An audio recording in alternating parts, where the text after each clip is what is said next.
And మళ్ళీ request ఏం చేస్తున్నా తెలుసా, శ్రద్ధ ఏం చేయాలి ఏం చేయాలి ఏం చేయాలి ఈ క్వశ్చన్ మిమ్మల్ని మీరు అడుక్కో అని అంటే మీకు ఇంట్లో భగవద్గీత ఖురాన్ బైబిల్తో సహా నీ డ్రీమ్ నోట్బుక్ ఉండాలి, ఇంట్లో నీ డ్రీమ్ నోట్బుక్ ఉండాలి, గోల్స్ నోట్బుక్ ఉండాలి. ఒక్కరి దగ్గర ఉండదు, మేము బెట్టగంటుతున్న ఒక్కరి దగ్గర ఉండదు. నేను ఈ మధ్యకాలంలో సక్సెస్ అవ్వడానికి కారణమే నా డ్రీమ్ నోట్బుక్. ప్రతి సంవత్సరం నా వైఫ్ ఆర్డర్ చేస్తుంది 2 నోట్బుక్లు, 1000 రూపాయలకు ఒక నోట్బుక్, 2 నోట్బుక్లు ఆర్డర్ చేస్తుంది. ఒకటి ఆమెకు ఒకటి నాకు ఇస్తుంది గిఫ్ట్. అండ్ జనవరి నుంచి మొదలు పెడతాం ఈ సంవత్సరం ఏం చేయాలి ఏం చేయాలి ఏం చేయాలి ఏం చేయాలి. ప్రతి సంవత్సరం 25 గోల్స్ రాసుకుంటున్నా నేను, జీవితానికే 25 రాసుకుంటలేవు. నువ్వు ఎట్లా సక్సెస్ అవుతావు నాకు చెప్పు. నాకు ఈ ప్రక్రియ అలవాట్లేదు టీసీఎస్లో ఉన్నప్పుడు, నాకు ఈ ప్రక్రియ అలవాట్లేదు చదువుకున్న కాలంలో, నాకు ఈ ప్రక్రియ అలవాట్లేదు నేను జాబ్ చేస్తున్న టైంలో. కానీ ఇది జాబ్ చేస్తున్న పర్సన్కు కూడా అవసరమే, ఆంట్రప్రినర్కు కూడా అవసరమే, ప్రతి పర్సన్కి అవసరం. యాక్చువల్గా ఎండి ఒక్కడే రాసుకుంటాడా గోల్స్? మనం రాసుకోవద్దా గోల్స్? మనందరం తెలుసా ఎక్కడెక్కడైతే జాబులు చేస్తున్నామో ఎండి గోల్స్ కోసం వర్క్ చేస్తున్నాం మనం అందరము. ఒక కంపెనీలో 3 లక్షల మంది, ఒక కంపెనీలో 6 లక్షల మంది, ఒక కంపెనీలో 1,00,000 మంది. ఎండి ఒక్కడే గోల్స్ రాసుకుండు, మిగిలిన వాళ్ళందరూ ఆ గోల్స్ కోసం వర్క్ చేస్తున్నారు. అది తప్పు కాదు. కానీ నేనేమంటా, నువ్వు సంపాదించిన సంపాదనకు నువ్వు గోల్స్ అండ్ డ్రీమ్స్ రాసుకోవాలి. ఇది first point. Second point, goals and dreams రాసుకుంటే సరిపోతుందా? మైండ్లో గోల్ అండ్ డ్రీమ్ ఉంటే సరిపోతుందా? ఏమన్నా చేయాలనే తపన ఉంటే సరిపోతుందా? టైం వేస్ట్ బంద్ చేయాలి. ఎందుకు టైం వేస్ట్ బంద్ చేయాలో తెలుసా? ఆల్రెడీ జాబ్ చేస్తున్నావు, ఆల్రెడీ ఫ్యామిలీ ఉంది, జాబ్ చేస్తున్నావు, జాబ్ను వదలలేవు. బికాజ్ అది మనీ ఇస్తుంది, మంత్లీ మనీని ఇస్తుంది, లైఫ్ గడుస్తుంది జాబ్తోని. జాబ్ని తక్కువ అంచనా వేయద్దు, జాబ్ సూపర్. సెకండ్, ఫ్యామిలీ ఉంది, భార్య పిల్లలు ఉన్నారు, వాళ్ళని చూసుకోవాలి, వాళ్ళకి టైం పెట్టాలి, టమాటాలు తీసుకురావాలి, చింతపండు తేవాలి, బియ్యం తేవాలి. రెచ్చిపోయి నేను ఇప్పుడు ఖతర్నాక్ బిజినెస్ పెడదాం అనుకుంటున్నా, చింతపండు నేను దేను ఆమె ఇంట్లోకి పోయి తోలు తీస్తుంది ఆమె, నిన్ను చింతపండు చేస్తుంది ఆమె. చెప్తున్నా, ఆమె ఏమనదు చక్కగా. అందుకే యూట్యూబ్ మిత్రులందరికీ చెప్తున్నా, ఇంట గెలిచి రచ్చ గెలవాలి. ఫస్ట్ ఇల్లు ఇది, బ్రెయిన్లో గెలవాలంటే డ్రీమ్స్ రాసుకోవాలి, స్ట్రాంగ్ కావాలి. సెకండ్, యాక్చువల్గా మన ఇంట్లో వైఫ్ను గెలవాలి. వైఫ్ను గెలవలేం ట్రై చేయకండి. ఇంట్లో నువ్వేం చెప్పాలో తెలుసా? మా ఇంట్లో నేను సెకండ్ ర్యాంకు, ఫస్ట్ ర్యాంక్ ఎవరు? వైఫ్. ఇచ్చేసేయండి వాళ్ళకు. నువ్వు ఇస్తేనేమో అదృష్టవంతునివి, ఇవ్వకుంటే వాళ్ళు పీక్కుంటారు. కాబట్టి తెలివి కల్లోడు ఎవడు తెలుసా? నీ ఇచ్చేసేయాలి, నువ్వే నంబర్ 1, నువ్వే నంబర్ 1 ఇచ్చేసేయాలి వాళ్ళకు. 2, వాళ్ళతోని కొట్లాట పెట్టుకోవద్దు. కొట్లాడి గెలిచిన మొగోడిని ఇప్పటిదాకా చూడలే నేను, నా చరిత్రలో వినలే. నేను వైఫ్తో కొట్లాడినా గెలిచిన, ఇంపాసిబుల్, హైలీ ఇంపాసిబుల్. వాళ్ళ దగ్గర ఒక పాశుపతాస్త్రం ఉంటుంది, ఏంది తెలుసా? నువ్వు ఒక టాపిక్ మాట్లాడు, వాళ్ళు వేరే టాపిక్ అడుగుతారు. నువ్వు ఈ టాపిక్ మొదలుపెట్టు, 3వ టాపిక్ లేపుతారు. అన్ని మాట్లాడి అన్ని గెలికినావు అనుకో, లాస్ట్కి ఏడుస్తారు. ఏడ్చి ఏం చేస్తారు తెలుసా? ఇంకొక పాశుపతాస్త్రం ఉంటుంది, నీతో మాటలు బంద్ చేస్తారు. ఇంకొక ఖతర్నాక్ అస్త్రం ఉంటుంది, వంట బంద్ చేస్తారు. ఇప్పుడు నీకు చుక్కలే. అందుకనేం తెలుసా? వాళ్ళతో ఇంకొకటి, వాళ్ళు తప్పు కాదు యాక్చువల్గా, వాళ్ళు తప్పు కాదు యాక్చువల్గా. Most talented people, multi tasking చేయగలిగే శక్తి ఇచ్చిన పీపుల్ భగవంతుడు లేడీస్కి మాత్రం ఇచ్చిండు, జెంట్స్కి ఇలా ఎందుకేలో తెలియదు. మనకు తెలియదు అది ఎందుకేలో, జెంట్స్కి అట్లా ఇయ్యలేదు. ఇక లేడీస్కి అర్థం కాని విషయం ఎప్పుడు ఏమంటారు తెలుసా? నువ్వు టీవీ చూస్తే టీవీ చూస్తావు, నీ ముఖానికి వేరే ఏం చేయవు. నన్ను దేవుడు ఇట్లా చేసిండు, నా దేవుడు ఏం చేసిండు? సింగిల్ టాస్కింగ్ పెట్టిండు, నీకు మల్టీ టాస్కింగ్ ఇచ్చిండు. నేనేం బీకాలి ఇప్పుడు? నేను టీవీ చూస్తే మీకు తెలియదు, జెంట్ టీవీ మాత్రమే చూడగలుగుతాడు, వేరే వర్క్ చేయలేడు. అండ్ లేడీసు టీవీ చూస్తుంటారు, సీరియల్ చూస్తుంటారు, జడేస్తుంటారు, అటు కడి చేస్తుంటారు, పొయ్యి మీద 2 పెడతారు. ఎంత స్పీడ్ వర్క్. వాళ్ళేం ఎక్స్పెక్ట్ చేస్తారు, ఏం చేస్తారు తెలుసా? నా మొగడు కూడా ఇట్లెందుకు లేడనుకుంటారు వాళ్ళు. లేడీస్కి అందరికీ మీకేం చెప్తున్నా తెలుసా? మీరు మొగోళ్ళతో కొట్లాడకండి, దేవునితో కొట్లాడండి. పోయి ఎందుకు ఇట్లా ఇచ్చినవి వినను అని. ఈ డిఫెక్టివ్ పీస్ను దేవుడు క్రియేట్ చేసాడు. నేనేం బీకలేను, నేను ఇప్పుడు మార్చలేను. నువ్వు నన్ను మార్చలేను, నేను నిన్ను మార్చలేను.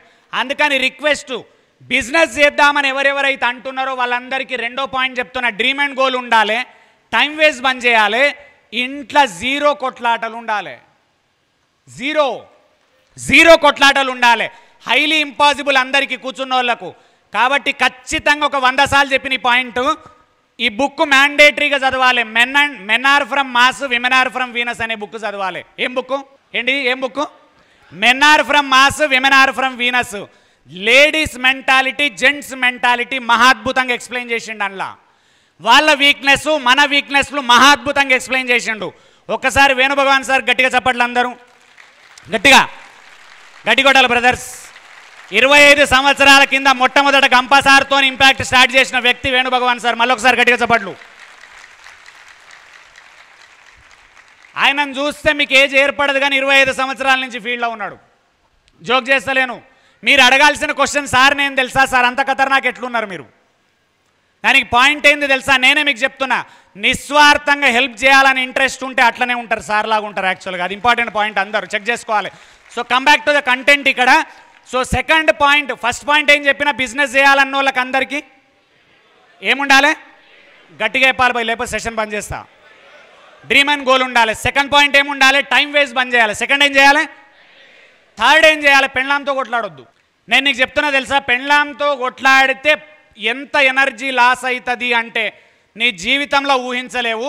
ఎనర్జీ లాస్ అయినోడు బిజినెస్ను బిల్డ్ చేయలేడు. బికాజ్ బిల్డ్ చేయాలంటే ఎనర్జీ కావాలి, సేల్ చేయాలంటే ఎనర్జీ కావాలి, డీల్ క్లోజ్ చేయాలంటే ఎనర్జీ కావాలి, కనెక్ట్ చేయాలంటే ఎనర్జీ కావాలి. క్లోజర్ అంటే ఏం లేదు. డీల్ క్లోజర్ అంటే ఎనర్జీని ట్రాన్స్ఫర్ చేయడం ఒక పర్సన్కి ఇంకొక పర్సన్. నమ్మకాన్ని అమ్మడం, నేను నమ్మిన ప్రోడక్ట్ మంచిది అని అమ్మడము, నేను నమ్మిన కంపెనీ మంచిది అని ట్రాన్స్ఫర్ చేయడము, నేను నమ్మిన ఇండస్ట్రీ ఖతర్నాకు కొంటే ఖతర్నాక్ అవుతావని ట్రాన్స్ఫర్ చేయడం. Transfer of energy is a deal closure. నీ ముఖానికి ఎనర్జీ లేనప్పుడు ఏం ట్రాన్స్ఫర్ చేస్తావు? ఆ ఎనర్జీ ముందు రోజు రాత్రి దుర్గామాత ఇంట్లో వీక్కున్నది, నువ్వు ఎట్లా ట్రాన్స్ఫర్ చేస్తావు ఇప్పుడు? నువ్వు మొత్తం ఎనర్జీ లేని మనిషివి, నువ్వు ఎనర్జీ చచ్చిపోయింది బయట. కాబట్టి third point, how to handle wife అనేది నేర్చుకోండి ప్రేమతో. ఏం లేదు, వాళ్ళు ఈజీగా పడిపోయే విషయాలు 2-3 చెప్తా వినండి. నాకు ఇంట్లో కొట్లాటలు లేవు, ఇట్లా చెప్పే మొగోళ్ళు చాలా తక్కువ మంది. ఏం లేదు, మధ్యలో వాళ్ళను పొగడాల, రైట్ ప్లేస్ చూసి. అబద్ధాలు చెడ్డ ఓ మామూలు శారీ కొట్టుకొచ్చినప్పుడు మస్తుంది శారీ కొడుతుంది ఆయన ఆమె. యాక్చువల్గా చిన్న అప్రిసియేషన్స్ 2-3 నెలలకు ఒకసారి చిన్నగా వాళ్ళని బయటకు తీసుకుపోవడము, మంచిగా మాట్లాడడము. అప్పుడప్పుడు ఫ్యామిలీ వెకేషన్ బయట 2-3 రోజులు తిరిగినప్పుడు ఆ మానవ సంబంధాలు అనేవి ఇంప్రూవ్ అవుతాయి. అప్పుడు ఖచ్చితంగా పిల్లలతో ఆడుకోవడము, వైఫ్తో డిస్కషన్. కొంచెం మొబైల్లో ఎవరో తెలియని వ్యక్తితోని మొగోడో ఆడోడో తెలియని వాళ్ళతో డిస్కషన్స్ ఎందుకు? పెళ్ళాంతో మాట్లాడవచ్చు కదా. ఇక్కడ తప్పదే అంటున్నా. అడిక్షన్ టు మొబైల్, సార్ చెప్పింది చాలా పవర్ఫుల్. టైం వేస్ట్ మొబైల్ టోటల్గా. అండ్ ఇక్కడ సెకండ్ టైం ఇన్వెస్ట్మెంట్. థర్డ్ చిన్న పాయింట్ అయినా పవర్ఫుల్. కావాలని సేల్స్ వాళ్ళకి కనెక్ట్ చేస్తున్నా నేను. నా సేల్స్ సెషన్స్ రెగ్యులర్గా విన్నోళ్ళు ఇంట్లో వైఫ్తో కొట్లాటలు తగ్గించినారు. ఎవరైతే తగ్గించినారో వాళ్ళ సేల్స్ పెరిగినాయి, నంబర్స్ పెరిగినాయి, అర్నింగ్స్ పెరిగినాయి జనాలకు. మొన్నొక రియల్ సినారియో జరిగింది నా లైఫ్లో. ఒక కంపెనీలో దగ్గర 20 ట్రైనింగ్లు ఇచ్చినప్పుడు ఒక పర్సన్ రెగ్యులర్ చెప్తా ప్రతిసారి, వైఫ్తో కొట్లాడొద్దు, వాళ్ళతో మంచిగా మాట్లాడాలి, వైఫ్తో కొట్లాడొద్దు, వాళ్ళతో మంచిగా మాట్లాడాలి. నేనేం చేస్తున్నా తెలుసా మీకు? మీ సబ్కాన్షియస్ మైండ్లో ఈ మాటను కూర్చోబెడుతున్నా. నాకు తెలిసి చేస్తున్నా నేను యాక్చువల్గా దాన్ని. ఇంట్లో పోయినప్పుడు కొట్లాడినప్పుడు గుర్తొస్తుంటుంది. అయితే ఒకరోజు ఆయన ఏం చేసిండు, వైఫ్ని తీసుకొచ్చిండు సెషన్కు. నాకు తెలియచ్చు, నాకు చూపించలేదు, చెప్పలేదు, గ్రూప్లో కూర్చుంది ఆమె. నేను మళ్ళీ యాజ్ యూజువల్గా సేమ్ టాపిక్ కంటిన్యూ చేసాను. మధ్యలో టచ్ చేస్తా, ఈ టాపిక్ గ్యారంటీ టచ్ చేస్తా. ఎందుకంటే కోట్లు సంపాదించినా ఇంట్లో ప్రేమ లేకుంటే నీ కోట్లు వేస్ట్, నాశనం కోట్లన్నీ. రోజు లొల్లులు పెట్టుకున్నానికి బీపీ షుగర్ గ్యారంటీ, నీ కోట్లు వేస్ట్. అండ్ లాస్ట్లో మీరిద్దరే ప్రశాంతంగా బతకాల్సి ఉంటుంది. పిల్లలు బయటకు వెళ్ళిపోతారు. హాస్పిటల్లో పడ్డ రోజు రిలేటివ్స్ యాపిల్ తెచ్చి ఇచ్చిపోతారు. కొడుకులు ఎవరైనా మన్మరాలు ఉంటారు కదా, వచ్చి ఒక పూట ఉండిపోతారు. నీ పక్కన రోజుల తరబడి ఉండి నీకు సేవ చేసే వ్యక్తి నీ భార్య, భార్యకు భర్త. అందుకని వాళ్ళని ప్రేమగా చూసుకోవడం ఉండాలి. ఇవన్నీ చెప్పినాక వాళ్ళిద్దరు వచ్చిర్రు, ఫోటో దిగిర్రు. ఆమె లేడీ ఏం చెప్పింది తెలుసా? నాకు ఆనందపడ్డ విషయం అది. యాక్చువల్గా చాలామంది చెప్పారు అట్లా. నాకు ఆ లేడీ అయితే పర్టికులర్ చెప్పింది, సార్ మా ఆయన మారిండు, ఎందుకో అనుకుని అర్థం కాలే, మీ సెషన్స్ వల్ల సార్ అన్నాడు. మనీతో సహా ఇంట్లోళ్ళని బాగా చూసుకోవడంతో సహా సొసైటీని బాగా చూడడం, ఆ తర్వాత స్పిరిచువల్ యాంగిల్ ఉండడము. చచ్చిపోయేటప్పుడు ప్రశాంతంగా చచ్చిపోతూ నా లైఫ్లో ఏ టెన్షన్ లేదు అన్నోడు ఖతర్నాక్ మనిషి. అదర్వైజ్ అన్ని టెన్షన్లతో పోతే ఎట్లా మనం?